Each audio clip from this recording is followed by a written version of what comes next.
going on, you guys? It's your girl Justina Emily, and I am here at Girl Sound Studio for Girl Sound Podcast. Thank you so much for all the love, and I'm so excited to have Miranda Finn in the studio. Hey. First of all, rocking that outfit. Thank you. Rocking so that outfit. Your Thank whole look is just yes. Thank you. I tried really hard. What? No. For you. Oh. Today. Thank you. Me too. But welcome. Thank you so much. I just have to say that I originally met you at Echoes of Empowerment. Yes. And it was such an amazing event. My boyfriend, you were able to actually talk to a little bit more, but he was like, Miranda Finn, we got to go Viper Room, like, you know, to one of your shows. So we're going to come out and see you. But we're going to get into that more. But awesome. What, like, starting first, your voice is amazing. Thank you. I seen, like, you know, some of your videos. I have not yet, you know, been able to go to a show, but will this year. And it's so soulful. It's like it's just like you just don't hear that from artists. I feel a lot now. But tell us how you started in music. Sure, yeah. So I basically just loved singing from a very young age. Like pretty much by the time I could talk, I was like walking around the house singing. In elementary school, I would be the kid like sitting in the library all through lunch, like writing like song lyrics down and stuff.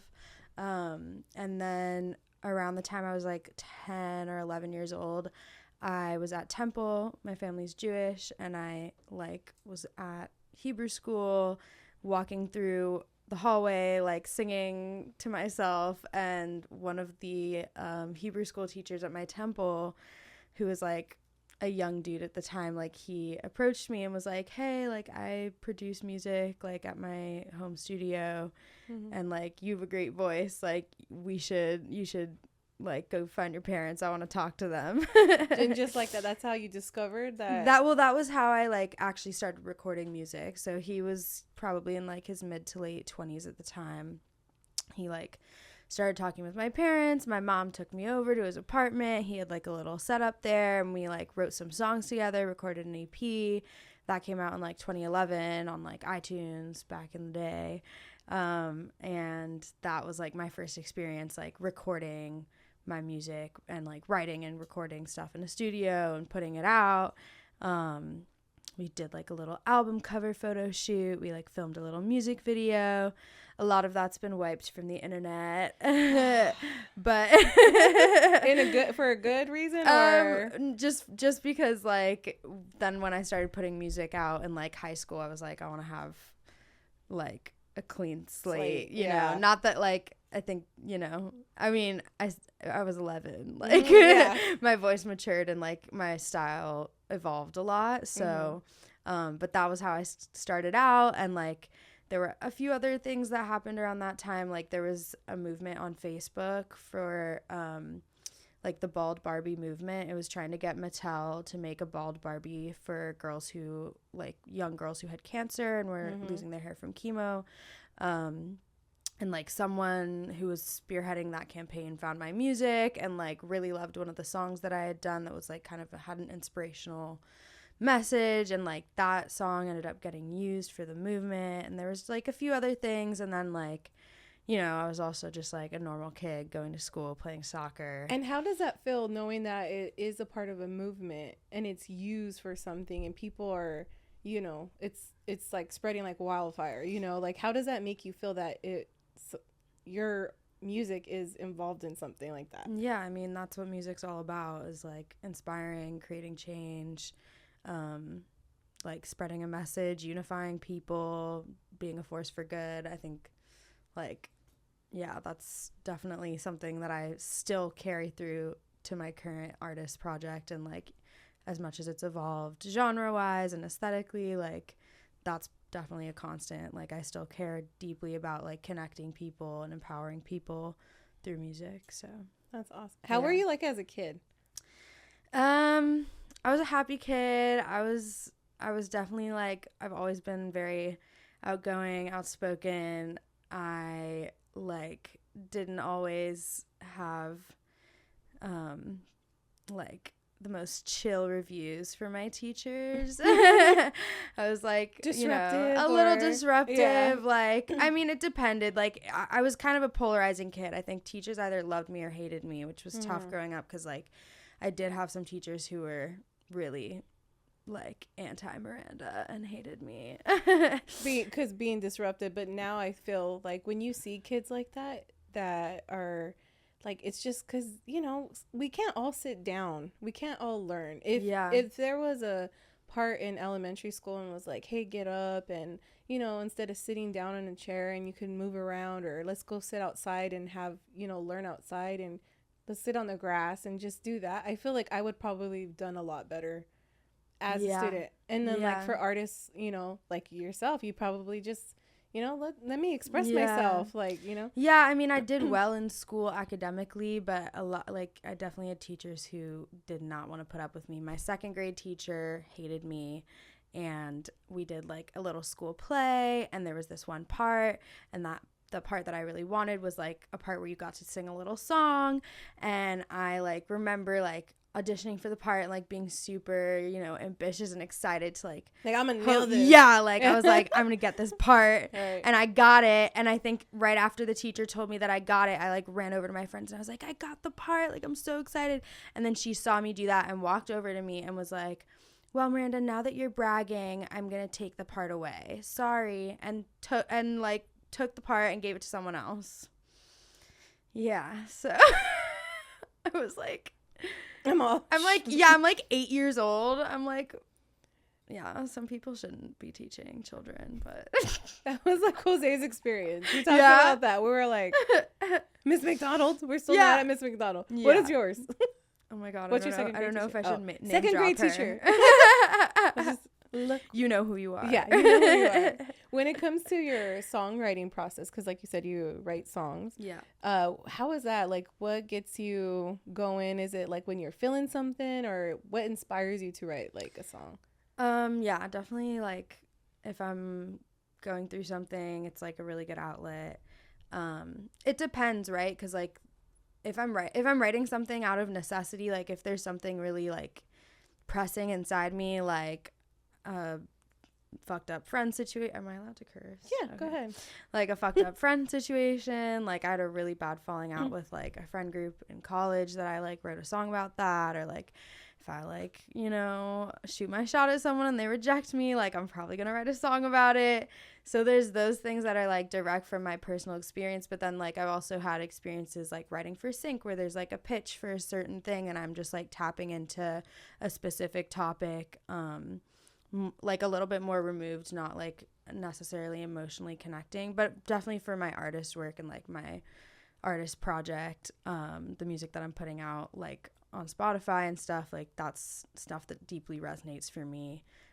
The last song that I put out, Scintillate, is like just came about because I am and have been on like a very like spiritual healing path recently, and have just been like listening to podcasts and reading books about the universe and like being in alignment and all of that stuff. And it was just like a late night in the studio where I was just like writing stuff directly from, the higher power and like channeling all of that energy like very purposefully. And like that song was all about like being in alignment with the stars, being in alignment with your purpose, all of that intentionality. How did you come into your soul journey? How did you come into that? Because I feel now a lot of people hear it from TikTok or they, you get inspired that way, but like what kind of like made you like, okay, let me look deeper into myself. Let me read books. Let me read podcasts. Yeah. It definitely started with like meditation. Like I took a meditation course in college. Life-changing. Absolutely life-changing. Do it. Totally. Do it. Yeah, seriously, like life-changing. So yeah, that like kind of was the first door, I guess. And then I don't know, like I graduated college in 2022. I moved back to LA. And I like was trying to figure my shit out. I like was interning at a music studio. I don't know if there was like anything in specific. It was also like some of the music and the artists that I was listening to at that time, like Queen Herbie, who's a rapper and incredible all around artist, and like her whole brand is kind of self-empowerment and healing and spirituality, and like I was getting really into her brand and being inspired by that, and like she was recommending books on her podcast, then I was reading those books, and then I was like meeting people in LA who were reading tarot, and like it was just all kind of like a perfect like storm of like all of these things coming into my like consciousness and my like physical reality all at the same time, where I was suddenly like, okay, this is what's happening, and like I'm gonna lean into this. Do you feel like this is like the perfect, like authentic, full version of you? Or not yet. I'm in process. You're in process. I'm in process for sure. Yeah. Well, you're still young too. Yes, and I think like we're always in process. I don't think I don't know if there's ever gonna be like a final stage of evolution. You know, it's like always never changing. Feel fully healed. I think that too. A lot of people are like, well, healing process. And it took a while because my best friend and I, we went through a lot of changes, and we started looking into it, and, listening to podcasts and listening and doing that and doing like inner child work and all that. Yeah. And we realized like you're never really fully healed, because you heal your inner child, but you have to, the next step is your inner teen, your inner 20s, your inner 30s, and it's like different stages of yourself that you have to we're constantly experiencing life every single day. Like we're never fully healed. Yeah. And I think like it's more just about being able to like be present with all of those experiences, and like be able to be present in any given moment despite or because of like whatever past healing you may or may not have already done. Like it's all about just like being in the moment and like being able to connect with your deeper self at any given time, I guess. So yeah. Random question. Yeah. I'm all sorry. Random question. Yeah. Just for myself. Yeah. What sign are you? I'm an Aries. You're an Aries? I'm a fire sign, yeah.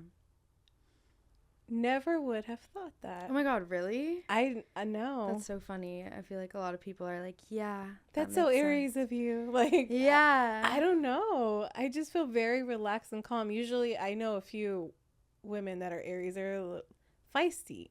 Or I feel like, I'm a Taurus. Okay. You're you're stubborn. Yeah, but I also feel like Taurus is like kind of like grounded, right?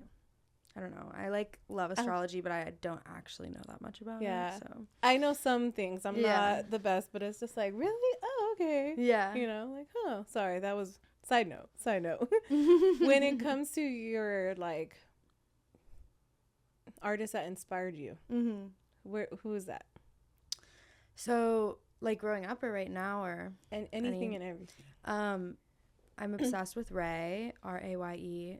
She's like, she has been doing stuff like coming up in the music industry for a very long time now, but she just put out her first big album last year, and that album like really changed my just like changed what I was looking at as like the epitome of what I aspire to as an artist. Like that album really like did it for me.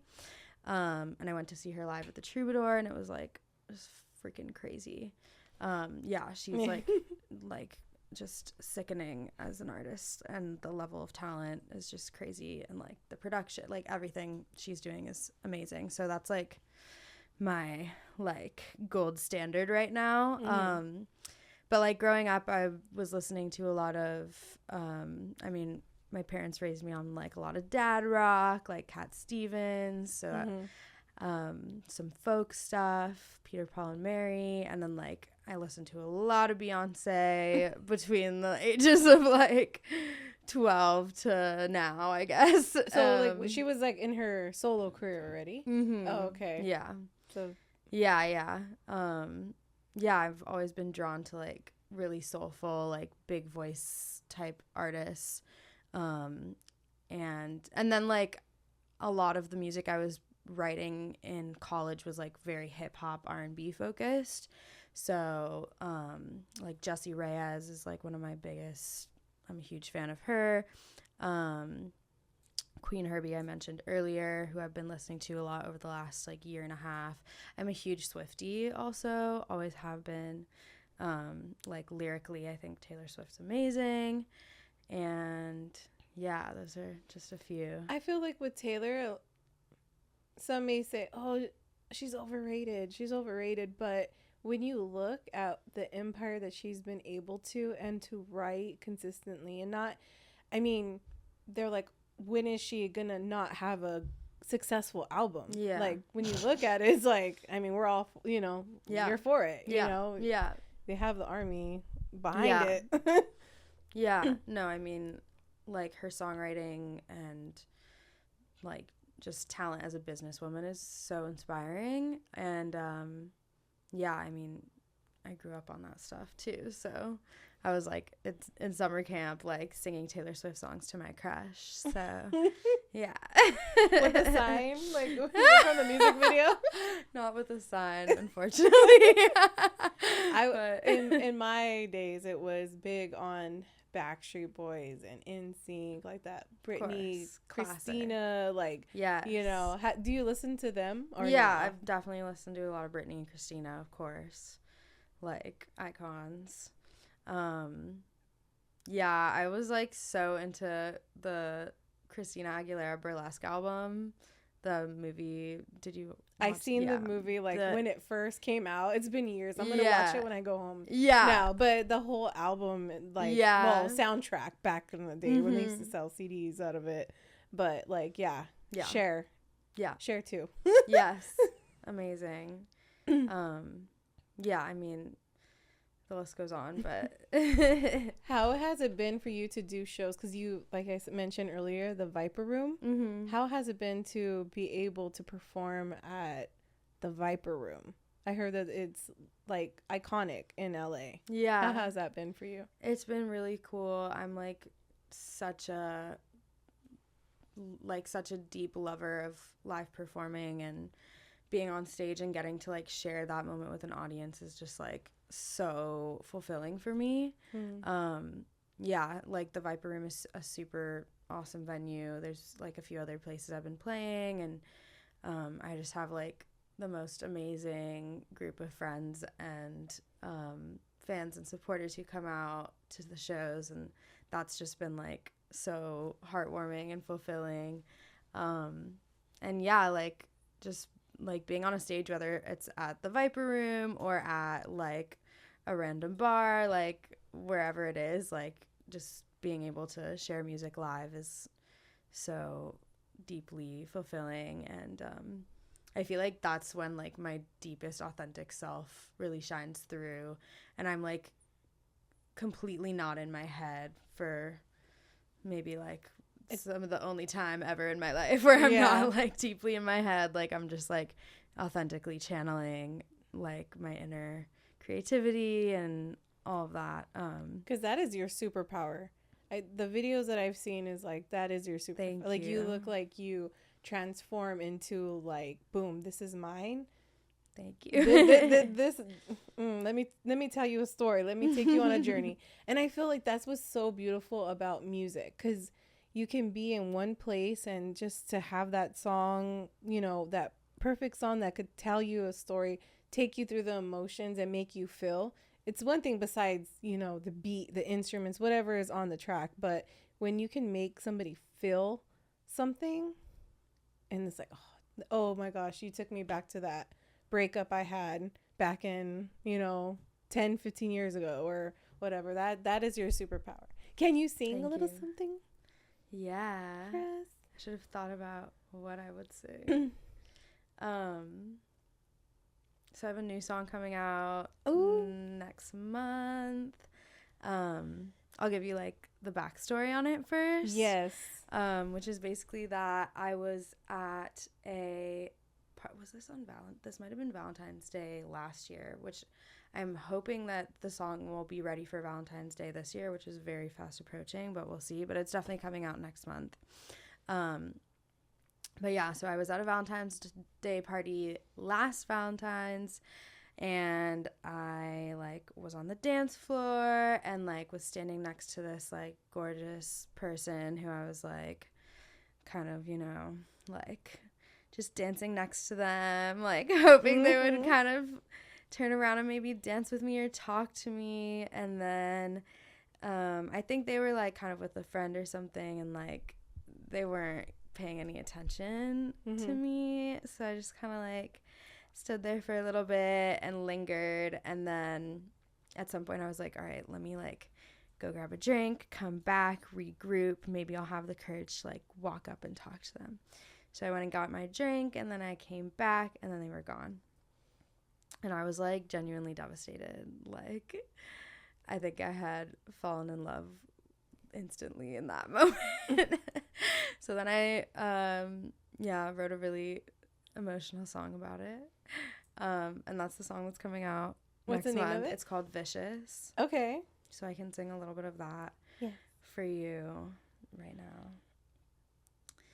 She was looking vicious, elastic around her waist, dripping riches. And I was so ambitious, thinking she'd turn and look my way.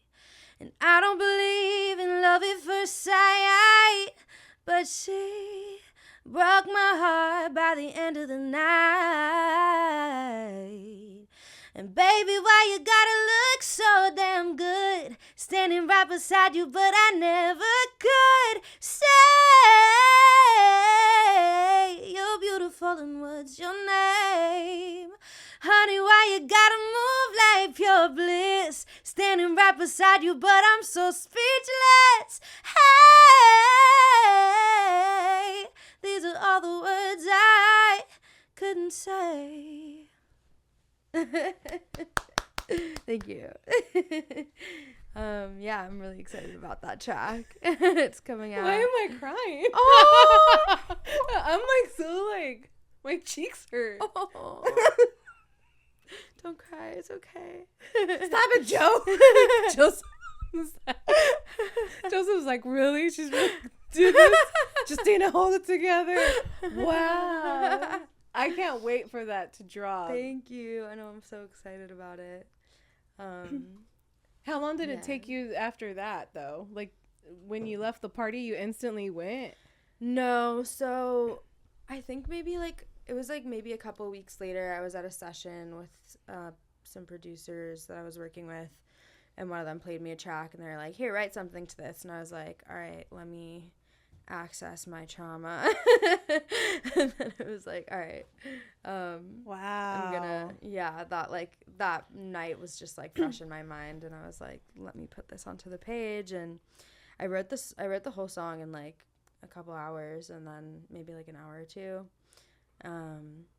but yeah, then we like recorded it, and then like kind of sat on it, and then came back to it, and then like added some more like oohs and ahs and stuff on the track, and now it's in mixing and mastering, so we're getting there. But yeah, it's gonna be, yeah. Sorry, my cheeks hurt. Is there anything that you would like to tell your fans? Is there anything I would like to tell my fans? Just to connect with them. You get a chance. I'm like, do I talk right to the camera? Do it. Connection. I think like my main message right now is to be your most authentic self, to trust yourself, love yourself, and just know that you're enough and that you deserve everything you want and everything you desire. That's where I'm at right now. I've got like a little note card above my desk that I wrote my like current mantra on, and it's also my phone screensaver, and I'm just like saying it to myself constantly, which is I love myself, I forgive myself. What is the third one? I love myself, I forgive myself, I believe in myself, I am enough. And it's just like seems so simple, but it's, you know, something that I think as I've grown up, like I've gotten away from all of that, and like from really connecting deeply with my true self and my self-love. And that's like the name of the game, I think, especially as a creative. Like as soon as you get into the self-loathing stuff, it's like all of your creativity is zapped. So that's where I'm at right now with my self-love and evolution and journey. And what can we, Vicious is coming out in February. Yes. And besides, is there anything else, like more shows, right? Yes, I have several shows lined up. I think I have at least 2 the first week of March. I'm going to be playing WFNM with Grant Owens, which I'm super excited about. Shout out Grant. Go follow WFNM. They have like the most crazy lineup of artists at every showcase. I just went to one that blew my mind. I'm going to be playing Gay Agenda with Rob Boss, which is like a queer artist showcase. I'm also probably going to be playing Danielle Landy's showcase. That one is called Queer Sound. So I have a bunch of stuff coming up. I'm playing the Viper Room next weekend, but I think that might have already happened when this episode comes out. And yeah, like there's more dates coming up on my Instagram. I might be planning a little West Coast tour at some point soon. So stay tuned. You never know. I'm going to keep you guys on your toes. Yes. And let them know where they can find you. Find me on Instagram, Miranda Finn Music, MirandaFinn Music. On Instagram, on TikTok. I don't post a lot on YouTube, but you can go on there and look me up anyway. Miranda Finn Music, same thing. And Miranda Finn on Spotify and Apple Music and all the streaming. Go check it out. Yeah. Thank you so much for coming. Thank you so much. I like felt myself half the time like hugging myself because that's how I feel like you're giving me a big hug. But thank you so much for coming. Thank you for having me. This has been so awesome. Most importantly, stay humble, stay driven, and stay blessed. And until next time, you guys, thank you so much. This is Girl Sounds. We're at Girl Sound Studios. This is Girl Sound Podcast. I'm Justina Emily, and we will see you soon.